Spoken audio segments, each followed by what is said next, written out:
Evening student. तो आज हम क्लास 12 चैप्टर नंबर 4 का सेक्शन नंबर 5 स्टार्ट करेंगे, ठीक है ना। इसके पहले हमने बायोट-सेवर्ट लॉ की स्टडी की थी। बायोट-सेवर्ट लॉ से हम क्या फाइंड करते हैं? Magnetic field intensity. Biot-Savart law से हम क्या फाइंड करते हैं? मैग्नेटिक फील्ड इंटेंसिटी फाइंड करते हैं। किसी करंट कैरिंग कंडक्टर के चारों तरफ जब मैग्नेटिक फील्ड प्रोड्यूस होती है तब उसकी इंटेंसिटी कितनी होगी, ये हमने फाइंड किया था। आज हम एप्लीकेशन ऑफ बायोट-सेवर्ट लॉ पढ़ेंगे। तो application of Biot-Savart law heading लगाएंगे, एप्लीकेशन ऑफ बायोट-सेवर्ट लॉ।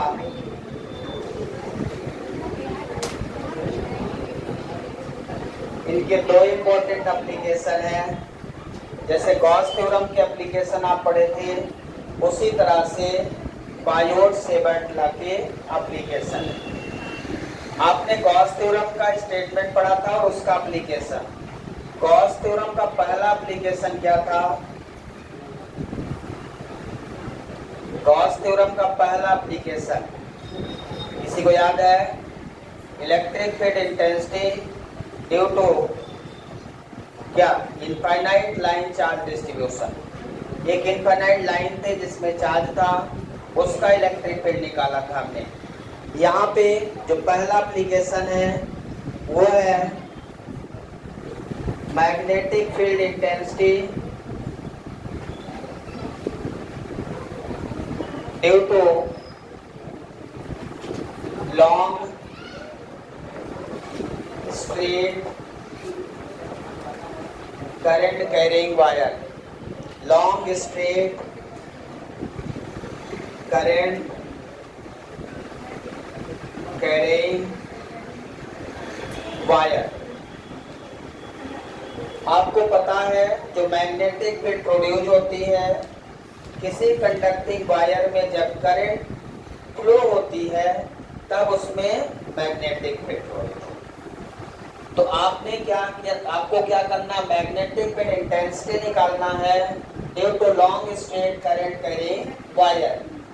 जब एक वायर होगा लॉन्ग स्ट्रेट और उसमें करंट फ्लो हो रही होगी तब मैग्नेटिक फील्ड प्रोड्यूस होगी, और तब आपको उसके किसी पॉइंट पे आपको मैग्नेटिक फील्ड निकालना है, ठीक है ना। तो ये हो गया हमारा फर्स्ट एप्लीकेशन। हेडिंग समझ में आई? बिल्कुल गॉस थ्योरम की तरह। जब वहां पे क्या था, एक लाइन थी जिसमें चार्ज था। यहाँ पे एक लाइन की जगह वायर है, लाइन या वायर, उसमें क्या है? करंट है। जो इलेक्ट्रिक फील्ड में चार्ज काम करता था वही मैग्नेटिक फील्ड में करंट काम करेगा। इलेक्ट्रिक फील्ड किससे प्रोड्यूस होती है? चार्ज से। मैग्नेटिक फील्ड किससे? Current flowing through the conductor, ठीक है। तो यहाँ पे वही काम करंट करेगा। जब कंडक्टर में करंट फ्लो होगी तभी मैग्नेटिक फील्ड प्रोड्यूस होगी, ठीक है। तो सबसे पहले यहाँ पे हम कंसीडर करेंगे, ये तो आपकी हेडिंग हो गई, consider a long straight wire. Long straight wire XY। Consider a long straight wire XY which carries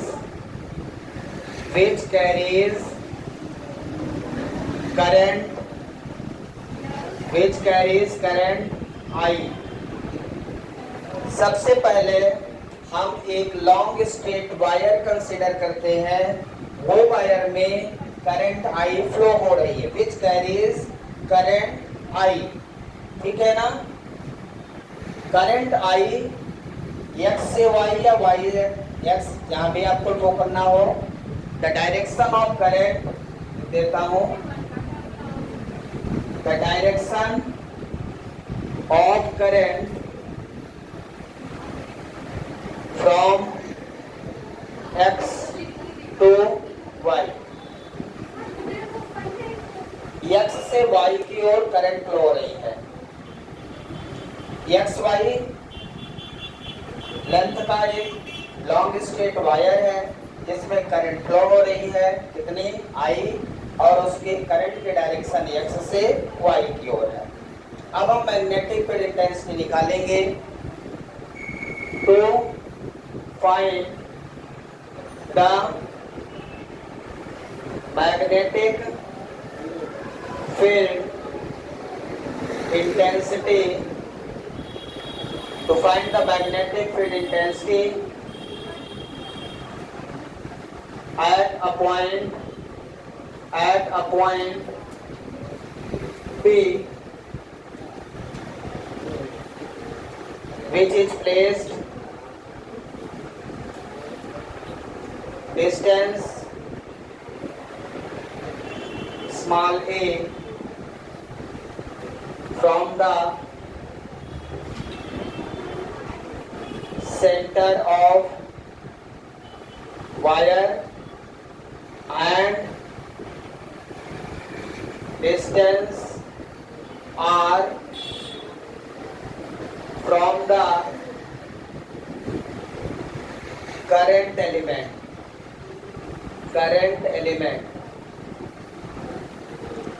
यहाँ तक आपको लिखना है।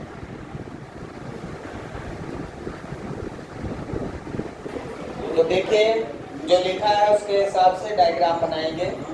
सबसे पहले क्या करना है आपको, प्लीज शांत रहो।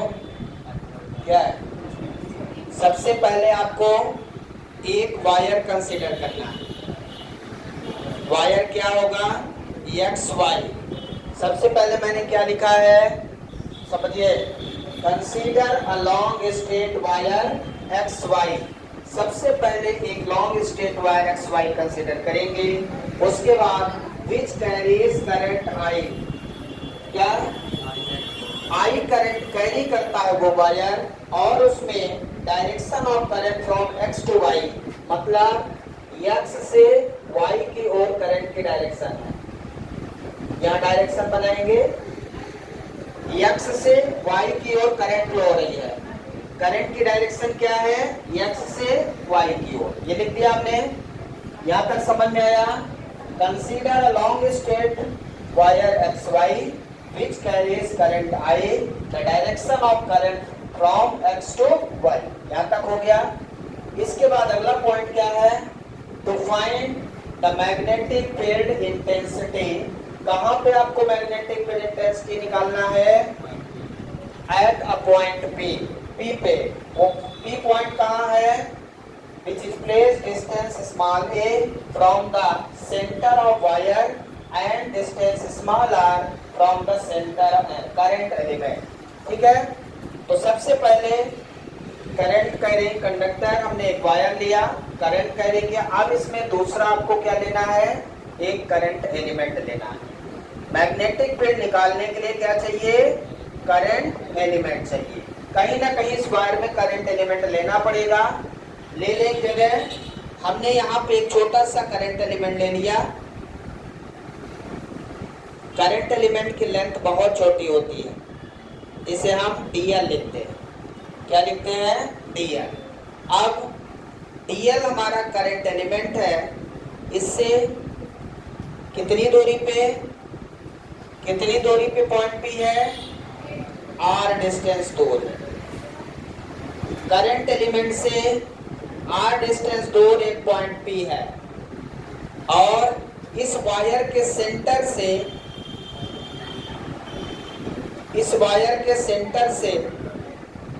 ए डिस्टेंस दूर है। ये सेंटर लाइन है, ए डिस्टेंस दूर, और करंट एलिमेंट से आर डिस्टेंस दूर। अब करंट एलिमेंट, ध्यान से समझिए, करंट एलिमेंट और ऑब्जर्वेशन पॉइंट को मिलाने वाली लाइन से एंगल थीटा बनता है। एंगल थीटा किससे बनता है, current element and observation line. ये तो यहाँ पे बन जाएगा एंगल थीटा। यहाँ पे कितना एंगल है, 90।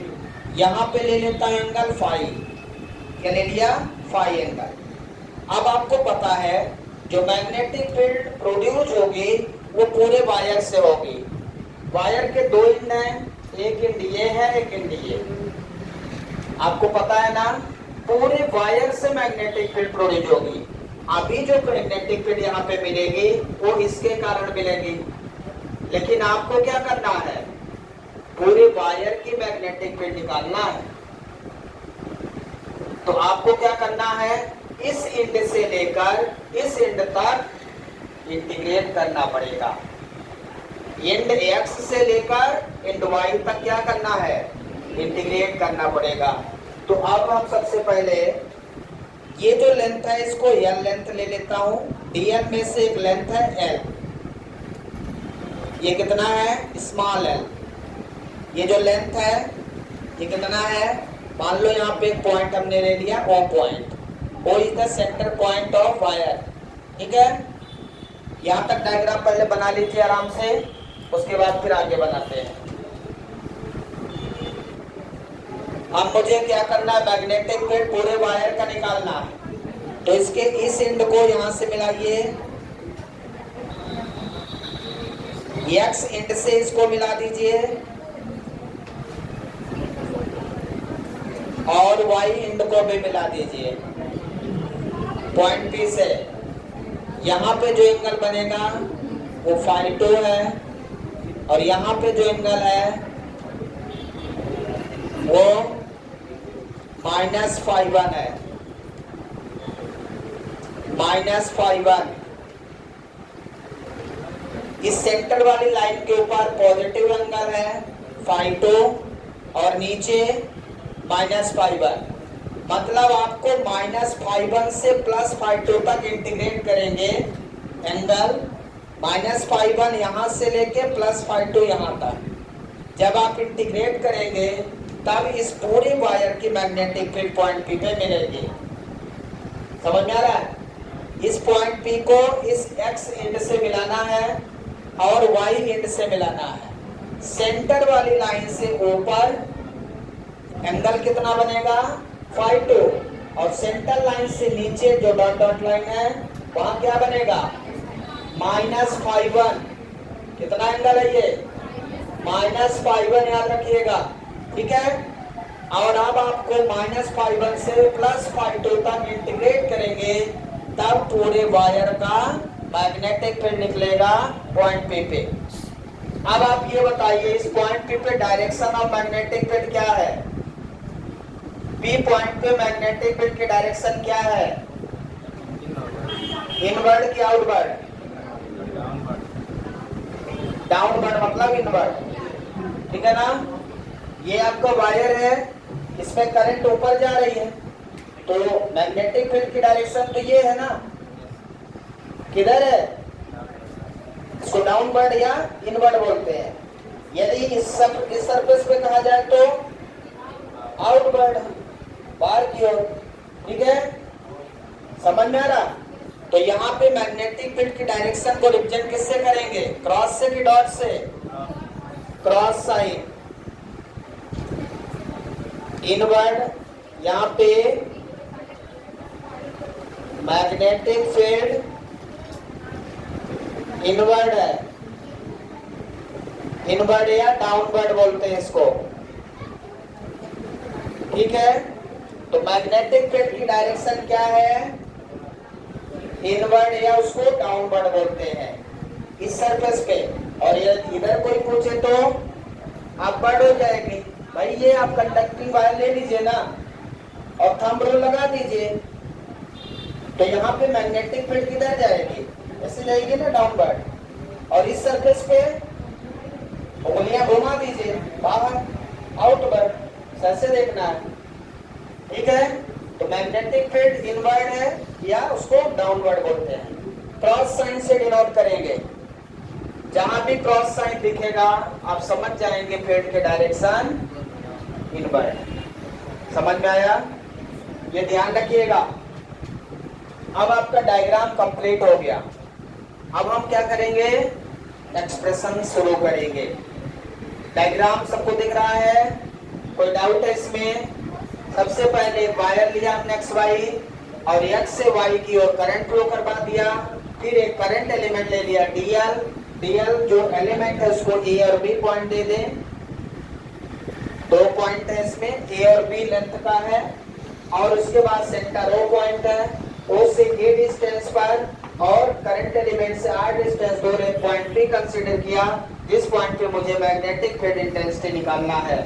अब मुझे चूंकि पूरे वायर की मैग्नेटिक फील्ड निकालनी है, तो एक्स एंड से लेके वाई एंड तक इंटीग्रेट करना पड़ेगा, और एक्स टर्मिनल से यहाँ पे कितना एंगल बन रहा है -φ1, और y टर्मिनल से P पे कितना एंगल बन रहा है +φ2।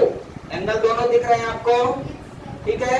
तो -φ1 से +φ2 तक इंटीग्रेट करेंगे आगे, तब जाके पूरे वायर की मैग्नेटिक फील्ड मिलेगी, ठीक है। अब आइए एक्सप्रेशन करते हैं, इनको बिठा देते हैं इधर।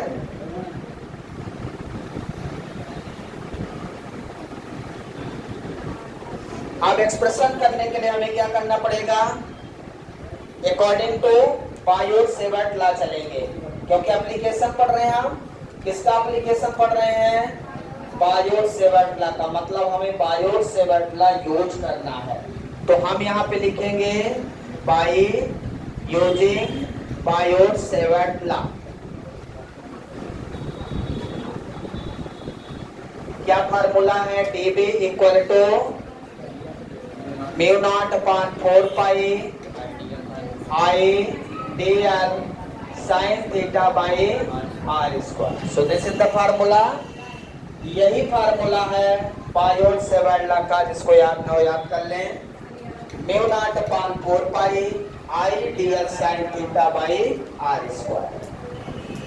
अब इसी फार्मूले को यूज करके हमें मैग्नेटिक फील्ड निकालना है, हमें dB नहीं निकालना है। dB किसके कारण है मैग्नेटिक फील्ड है, dl के कारण। dB यदि आएगा तो केवल dl के कारण मैग्नेटिक फील्ड आएगा, लेकिन आपको तो पूरे वायर का मैग्नेटिक फील्ड निकालना है ना, तो पूरे वायर का जब मैग्नेटिक फील्ड निकालोगे तो B निकालोगे। B मतलब इसे इंटीग्रेट करोगे तब पूरे वायर का आएगा, तो हमें B निकालना है आज, dB नहीं, ठीक है। अब यहाँ पे ध्यान दीजिए, इन ट्रायंगल PBO, ट्रायंगल देखिए PBO, इसमें हम लिख सकते हैं, आपको पता है ट्रायंगल में थीटा प्लस फाई, दो एंगल का सम तीसरे एंगल के बराबर होता है, पढ़ा है क्या। इस एंगल का सम प्लस ये एंगल इक्वल टू ये एंगल, यदि ये 45 है, ये 45 है, तो ये 90 होगा। यहाँ देखिए राइट एंगल ट्रायंगल दिख रहा है OPA, यहाँ 90 डिग्री है, मतलब ये कितना एंगल है यहाँ थीटा, यहाँ कितना एंगल है फाई, थीटा प्लस फाई कितना 90 डिग्री। तो इस एंगल में theta plus phi equal to क्या लिखूंगा 90 degree, theta plus phi equal to 90। Triangle दिख रहा है। अब यहाँ से थीटा निकाले तो कितना आएगा, थीटा इक्वल टू 90 माइनस, ऐसा क्यों कर रहे हैं, क्योंकि मुझे थीटा को फाई में कन्वर्ट करना पड़ेगा, तब तो इंटीग्रेट करेंगे। अब ये वैल्यू यहाँ रख दो इस इक्वेशन में, साइन थीटा की वैल्यू क्या होगी, थीटा साइन थीटा, थीटा की जगह क्या रखेंगे 90 minus five, sine theta, theta की वैल्यू कितनी है 90 माइनस फाइव, तो sine 90 minus five equal to cos five, sine 90 minus five equal to cos five. ये कहां से लिखा आपने, ये कहां से लिखा, रख के डायग्राम से, डायग्राम नहीं बनाया तो कहां से लिखोगे, ध्यान रखना है डायग्राम के बिना कुछ नहीं है। आपको theta plus five equal to 90, तो five equal to theta equal to 90 minus five, हमने साइन थीटा की वैल्यू फाइंड कर ली, कॉस फाइव वैल्यू रखते हैं यहाँ पे, ठीक है। कॉस फाइव की वैल्यू आपको ट्रायंगल से फिर निकालना है, ट्रायंगल देखिए और कॉस फाइव की वैल्यू बताइए, ट्रायंगल देखकर कॉस फाइव की वैल्यू बताएं। किसी को पता है परपेंडिकुलर कहाँ है, फाई के सामने perpendicular, base, hypotenuse. cos phi equal to base upon hypotenuse. याद है क्या? याद कर लीजिए आज, अरे पढ़े तो सब। Base upon hypotenuse. बेस क्या है यहाँ पे? फाई के सामने परपेंडिकुलर, तो ये बेस ए और हाइपोटेनस क्या? आर। तो cos phi equal to A by R. cos phi equal to कितना आ गया? A by R. R equal to कितना हो जाएगा यहां से? A by cos phi, 1 upon cos phi sec phi. हमको आर चाहिए, ये आर चाहिए, आई चाहिए, डीएल चाहिए, साइन थीटा चाहिए, आर चाहिए। आर मिल गया आपको। आर की जगह क्या रखेंगे? ए सेक फाई। आर की जगह क्या पुट करेंगे? ए सेक फाई। ठीक है। और cos फाई की जगह रखेंगे ए बाई आर। ठीक है।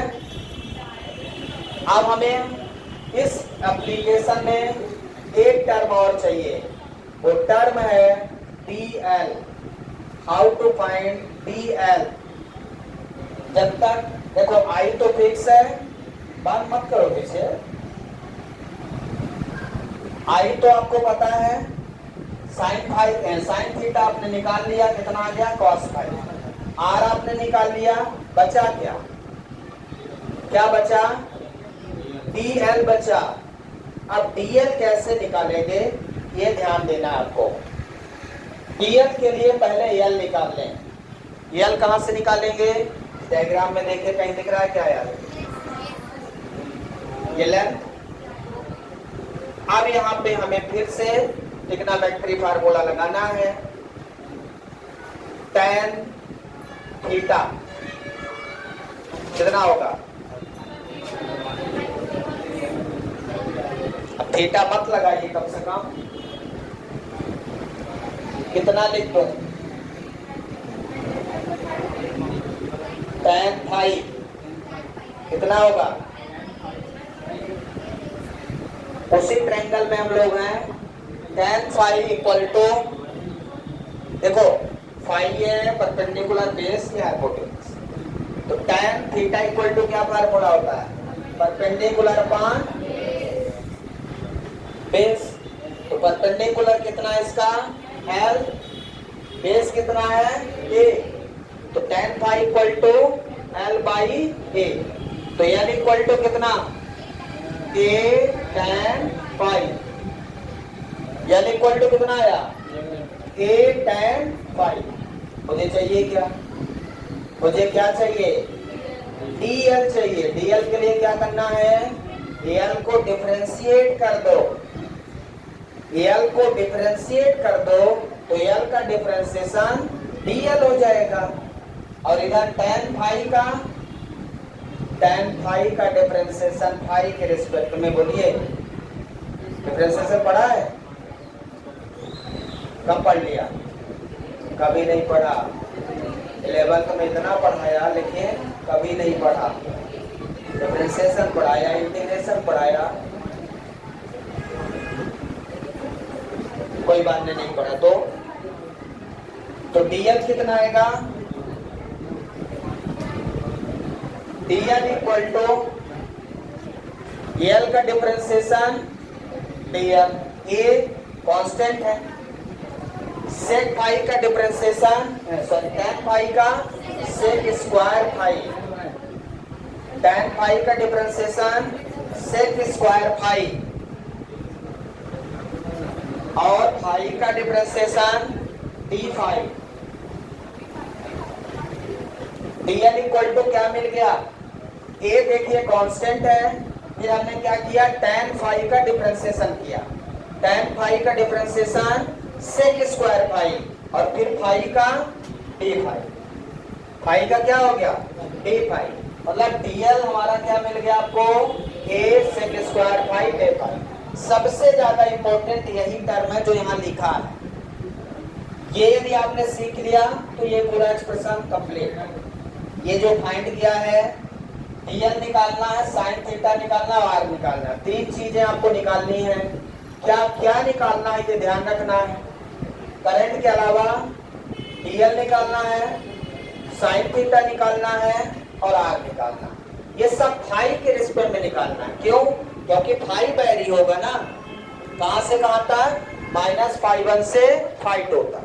तो इंटीग्रेशन किसके रिस्पेक्ट में होगा? φ1 से φ2। तो पूरा टर्म किस में आना चाहिए? फाई में। इसको पूरा लिखिए अच्छे से, जहां कोई डाउट है पूछ लीजिए, एक बार अच्छे से देखिए। इसके बाद देखिए डीएल मिल चुका है आपको। अब ये सारी वैल्यू इस इक्वेशन में रख दीजिए। इसको इक्वेशन फर्स्ट मान लेता हूं। Put above value in equation first. Equation first में सारी वैल्यू रख दीजिए। तो dB equal to μ0/4 pi I। dl की जगह क्या लिखेंगे? a sec square phi d phi. dl की जगह क्या रख दिया? a sec square phi d phi. ठीक है, बचा क्या? Sine theta. साइन थीटा की जगह क्या लिखेंगे? Cos phi. क्या लिख देंगे? Cos phi divided by sine theta की जगह मैंने क्या लिख दिया? Cos phi. और फिर आर की जगह क्या लिख देंगे? आर की जगह क्या लिखेंगे? ए सेक फाई। समझ में आ रहा है क्या?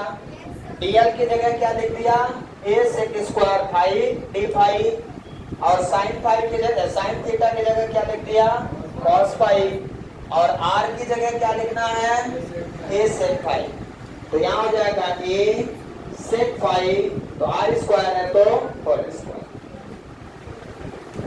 आया समझ में? ये सारी वैल्यू जो हमने निकाला था यहाँ पे, वो वैल्यू इक्वेशन फर्स्ट में पुट कर दी। In place of DL, in place of sine theta, in place of small R. 3 चीजें हमें करना था, तीनों वैल्यू हमने यहाँ पे रख दी। क्लियर है सबको? अब क्या करना है? जो कटे काट दीजिए, जो बचे बचा दीजिए। सबको मत काटना जबरदस्ती।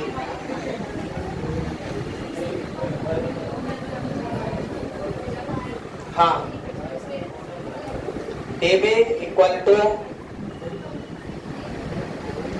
यहां से देखिए μ0/4 पाई I A। प्लीज बात ना करें, थोड़ा सा ध्यान दीजिए, नहीं तो ये सब उड़ जाएगा। ये इतना आसान नहीं जितना आप समझ रहे हैं। नीचे का स्क्वायर कर दे यहाँ पे, ए स्क्वायर सेक स्क्वायर फाई। ठीक है, तो यहां से सेक स्क्वायर कट गया, सेक स्क्वायर से सेक स्क्वायर कट गया, एक ए से एक ए कटेगा, क्या बचेगा? μ0 I अपान 4 पाई A। और क्या बचा ऊपर? cos phi D phi. बस अब इसे इंटीग्रेट करना है, बस ये टर्म बचा। अब इसको इंटीग्रेट करोगे कहां से कहां तक? -φ1 से +φ2 तक, तब जाके आपके पूरे वायर की मैग्नेटिक फील्ड आएगी। यदि आपसे केवल डीएल लेंथ की मैग्नेटिक फील्ड पूछा जाए तो ये आ चुका है। डीएल लेंथ की मैग्नेटिक फील्ड ये है, लेकिन आपको पूरे वायर की मैग्नेटिक फील्ड निकालना है तो आपको इंटीग्रेट करना पड़ेगा। क्लियर है सभी को? तो इंटीग्रेट फ्रॉम -φ1 टू +φ2, -φ1 से +φ2 तक इंटीग्रेट करना है। अब यहाँ दोनों तरफ इंटीग्रेशन लिख देंगे। इधर का इंटीग्रेशन की लिमिट -φ1 से +φ2 μ0 I upon 4 pi A cos phi D phi. Integration किसके रिस्पेक्ट में होगा? इंटीग्रेशन किसके रिस्पेक्ट में होगा? नहीं दिख रहा, फाई के रिस्पेक्ट डी फाई लिखा है ना। डी फाई का मतलब क्या है, integration with respect to phi. dx लिखा हो तो integration with respect to x, जो d के साथ लिखा है उसी के रिस्पेक्ट में इंटीग्रेशन होता है। यहां dv का इंटीग्रेशन b हो जाएगा। अब यहां जो कांस्टेंट है जिसके रिस्पेक्ट में इंटीग्रेशन हो रहा है उसके अलावा जितना टर्म है वो क्या है, कांस्टेंट। तो फाई के अलावा जो दिख रहा है उसको बाहर लिख दीजिए। क्या क्या दिख रहा है, mu naught I upon 4 pi ए, बचा क्या, माइनस फाई 1 से phi 2 cos phi D phi. यहां तक लिख लिया आराम से, इसके बाद आगे तक। तो देखिए इसको इंटीग्रेट करते हैं यहां से,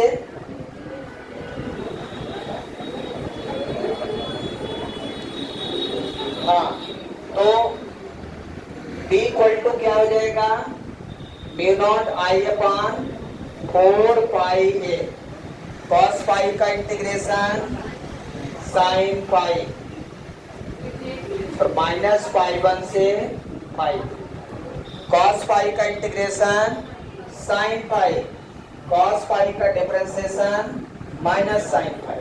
डिफरेंशिएशन में माइनस होता है और इंटीग्रेशन में प्लस होता है, जस्ट उल्टा। साइन फाई का differentiation cos phi, integration minus sine minus cos, just उल्टा होता है। ठीक है, अब आपको क्या करना है, इंटीग्रेशन के बाद लिमिट रखना। लिमिट कितने लोग से रखते बनता है, बाकी लोग से नहीं बनता है, सगुन नहीं बनता है। क्यों, पता है कैसे रखेंगे बोलो, b equal to mu naught I upon 4 pi A, हाँ, अपर लिमिट, तो इस फाई के जगह upper limit phi 2 sine phi 2 differentiation होता है, इंटीग्रेशन नहीं।